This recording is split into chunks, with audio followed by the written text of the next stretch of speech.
Hello and welcome back to another video. Today we're going to talk about holistic plastic selection in medical technology. I'm Pianegonda and I've helped over 30 MedTech companies to be more sustainable with plastics, and here I am going to show you how.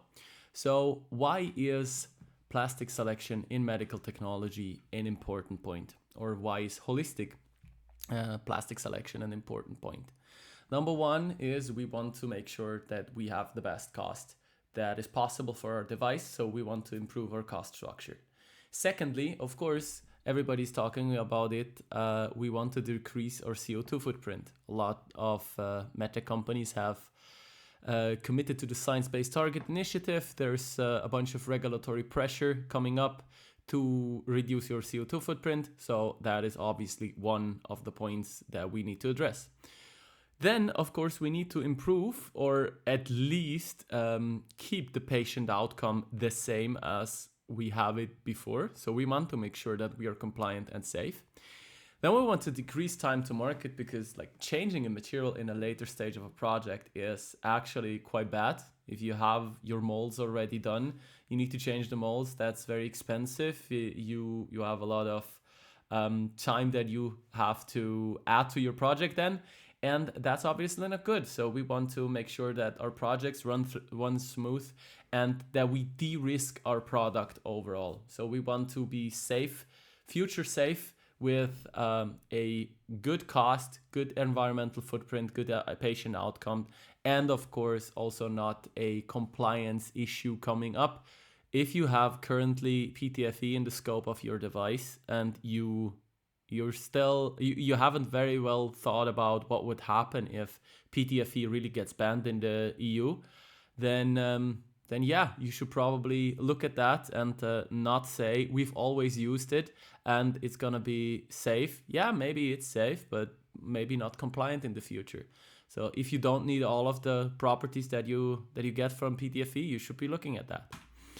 So how do you do plastic selection, and why is plastic selection, if you do it holistically with sustainability, ecology in mind, a little more complex than if you do it, which is already a very complex topic, like traditionally. So this is basically best practice for material requirements.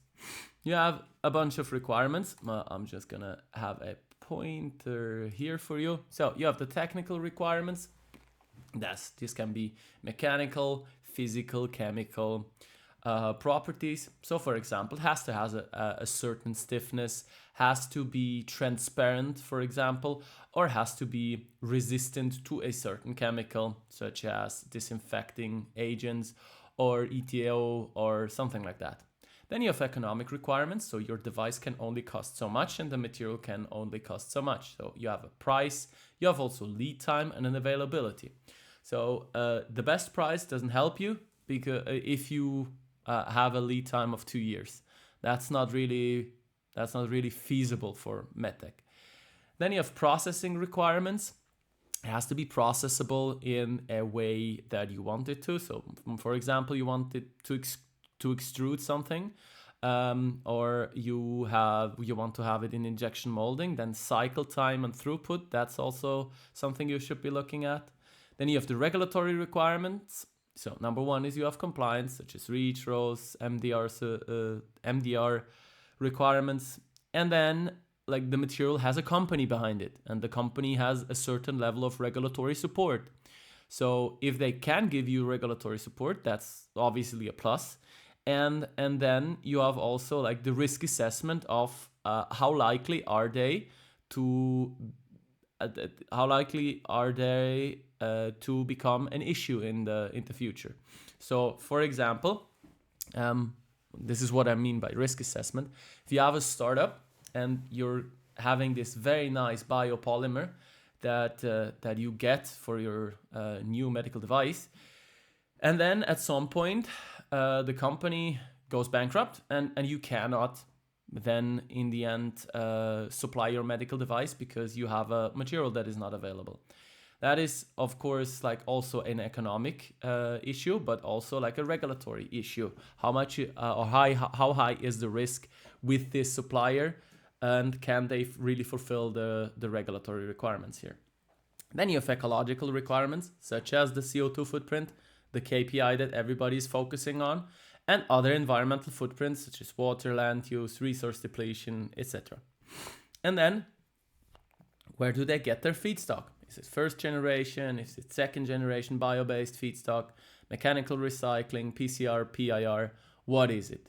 See, and then you have all these requirements, and that makes it just another dimension. Like the ecological requirements add a dimension to a before it was like 4 dimensions: technical, economical, process requirements, regulatory requirements, and now we have an additional dimension that we have to look at, which makes it obviously a little more complex. But how do we get to these requirements? And now I have to like delete the pointer. Good. So now we're going to the process. What process should we be looking at? So number one is we define the product requirements. What should the product do? What is a performing product? What risk class does it have? What can it be sold for? What features and benefits should it have? Where do we want to sell it? How about, risk class and patient safety go hand in hand. What kind of biocompatibility tests do we need to do? And then, of course, what sustainability claims do we want to make? And do we have goals? And how do these goals align with our product development? Then we translate the product requirements. We are going to translate them into material requirements. As I said before, we have the technical, the economical, the regulatory, the processability, and the sustainability requirements, or the ecological requirements that we have there. And how we translate this is basically another video, another module that I already made a video. See if we can link it in the description. And then if you have all these requirements translated, you go look for materials that can fulfill all these requirements. Then you can use databases, you can use supplier recommendations, you can use the materials that you already have in use as a reference and see how they compare to other alternatives. And then what you do is you run it through we run it through our framework to compare basically the materials on paper basis. So what we do is basically a value analysis of all these requirements with a certain weight. So you say like the technical requirements have this weight, then we have the economical requirements have this weight, etc., etc. And then you run through all of these requirements and give them points and summarize everything. And then the material with the best grading, that will be basically the material recommendation, or the grade recommendation in that case. So this grade is like has the overall best value for what you get. And then you have a material recommendation, but that is not the final decision, because at that point you need to test. So you start sampling, you start prototyping, and then you need to test all the product and material requirements that you have listed, and you have to prove it by test in order to get through your certification, because like documents usually do not hold for a MDR certification. So what you need to do is you of course need to make the product, and you need to test the performance on the product. And then in the end, you summarize the performance of all the materials that you tested, and usually you would take like 2 or 3 that you would test. And you have a favorite that is the best recommendation, but B and C probably will also go into testing.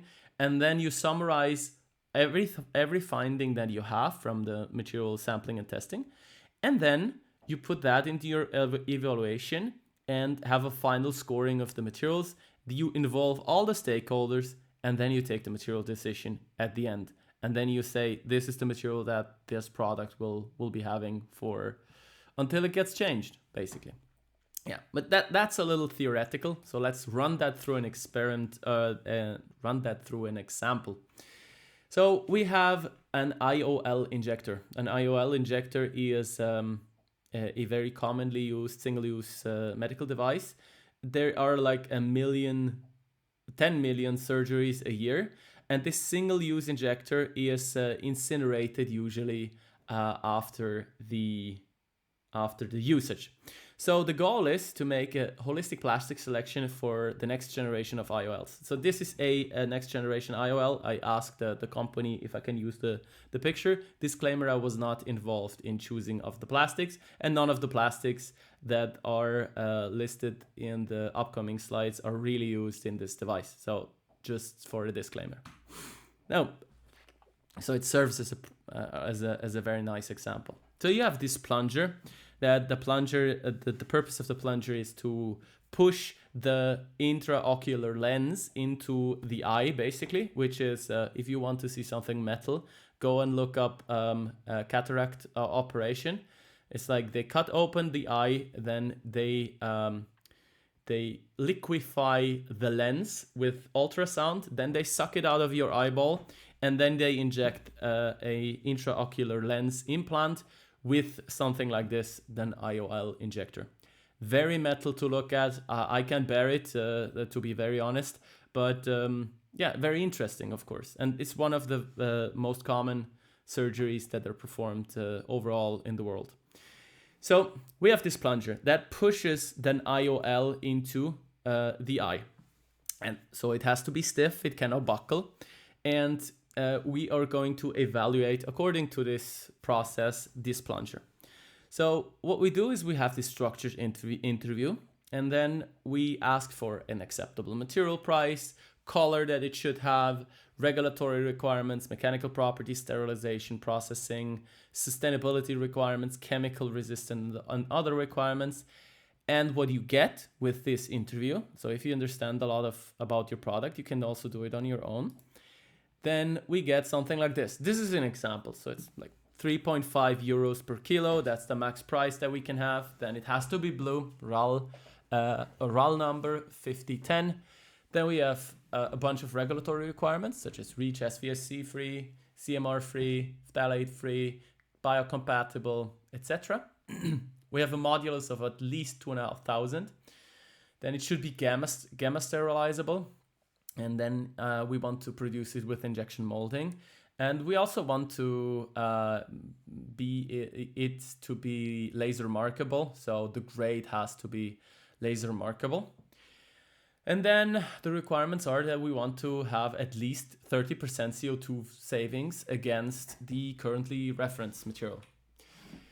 So what you then do is you make a candidate list for great recommendations. So currently we use POM. Again, disclaimer, this is not what was used in this injector, and I actually do not know what is used in this injector, but it is a very common grade to be used in something like an injector or injector pens. So POM is very realistic. And then we go looking for alternatives. So for example, mass balanced biocircular POM or recycled POM or a PLA, which is a bio-based polymer that is also biodegradable. And then we have partially chemically recycled PBT, so polyputylene terephthalate, which is basically the sister or brother, how do you want to call it, from PET, that is a little better injection moldable. And then we have something like a high stiffness polypropylene. So those are the alternatives. Of course, you can also put everything that you think would be a good idea through this framework. And actually, the more alternatives we have, the better. So these are the candidates. And then what we do is we start to evaluate those. So we say like the reference POM, of course, has the stiffness, but does not meet the ecology requirements because we want to save 30% against this reference. Then we have the mass balance that is stiff enough, that is ecological enough. It is a little more expensive, so price is not in KPI. The regulatory requirements are okay. Then we have recycled. That is from a stiffness and ecological perspective also okay, but price and regulatory requirements are a little off.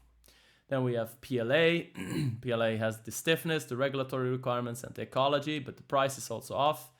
Partially recycled PBT, you go through the list, stiffness okay, ecology okay, price not okay. And then we have regulatory requirements that are also okay. And the high stiffness PP, that is not stiff enough, that has only around 2000, modulus, but the rest will be okay. So as you see, there's the law of conservation of misery that applies. So the misery in the system, or the sum of the misery in the system, is always the same. So 1 point is always a little off. So now what we can do is we can start to assign points to all of this, and then to summarize all the points, say how important is every point. So stiffness has a certain weight, ecology has a certain weight, price has a certain weight, regulatory requirements has a certain weight, and then we say how good or how bad is it doing this. So not only like is it okay or is it not okay, but like a number from 1 to 10, for example. And then you summarize, and then you get something that is a value analysis. But how you do a value analysis, we will cover in another video probably in the future. But this is how you do the evaluation. So you start looking at all the grades, you rate all the requirements that you have, and at some point you come to a conclusion. And then you recommend something. So what I would recommend in this case, if you have these requirements, the mass balance by a circular POM is probably your best bet. Then the second best bet is probably the high stiffness polypropylene. If you can get around with design changes to make it viable, that's certainly a good option, because it's also, like, from a price perspective, very good. It's very good in terms of recyclability, and yeah, that would be a nice choice. And then the last one would be PLA. It's stiff enough. It's certainly the only requirement that is off is probably the environmental footprint. And then for recycled POM and partially chemically recycled PBT, I would not recommend in this case. That's just because the regulatory requirements in terms of supply security and leachables and stuff, especially with POM, is probably an issue, because the monomer of POM is formaldehyde, and you do not want formaldehyde in a surgical device, you know. And if you recycle it in a dubious way, you probably would not want that.